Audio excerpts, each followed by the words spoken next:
Hello everyone, welcome to my channel. In this video, we will talk about contacts in Exchange. Contacts are a special type of accounts in Exchange where we can have information about external user within our Active Directory and Exchange system. In the contacts, we have two types. One will be mail contact and the second will be mail users. So the mail contacts will have only the contact information wherein Active Directory account will be created on our end. However, it will only have the information of external users email address and few more information about him. But he cannot be able to access any resources on our Active Directory environment, or he will not be able to access any kind of resources in our organization or Active Directory environment. In case of mail users, we will have a user account with username and password. So the account will have the information about external users email address, and the user can log in and use the resources within my organization. So let's go to Exchange server and see how we can create this type of accounts. I'm in Exchange server and I have already logged into my Exchange admin center.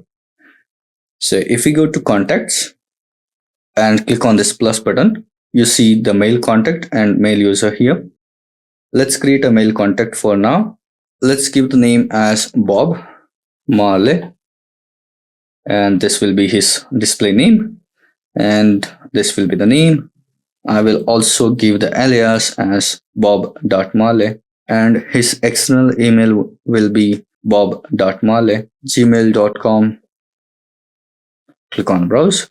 Let's store this account within our PSOU itself and click OK and click on save. As you can see, we have created a mail contact. Let's also create a mail user in the similar way.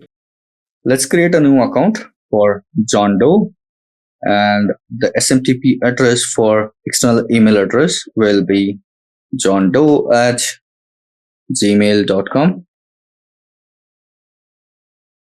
and I will create a new user. The first name will be John and last name will be Doe. So for the organization, I will again select the PSOU here and click on OK.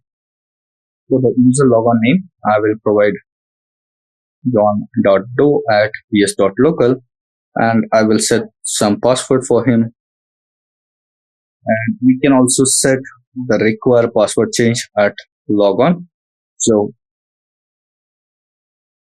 when we share this temporary password which we just created with John Doe, he can log in using this temporary password, and at the first login attempt, he will be asked to enter the current password, and he will be asked to change the password as per his requirement so that no one else can log in with his password. So let's click on this and click on save. As you can see, both mail user and mail contact have external email address. The only difference between mail contact and mail user is the mail user can log in and access the resources within our environment, and the mail contact cannot access any resources in our environment. So let's go back to OVA and click on new. In the to section, if I type Bob, as you can see, it has already taken. And let's say I also want to send email to John Doe on Gmail. Let's say this is test email, and we will say this is testing. So we can click on send, and this email will be sent to John and Bob Marley. So this is how you can use the mail contact as well as mail users on your environment. And that's it for this video. I hope this was informative. See you on the next one.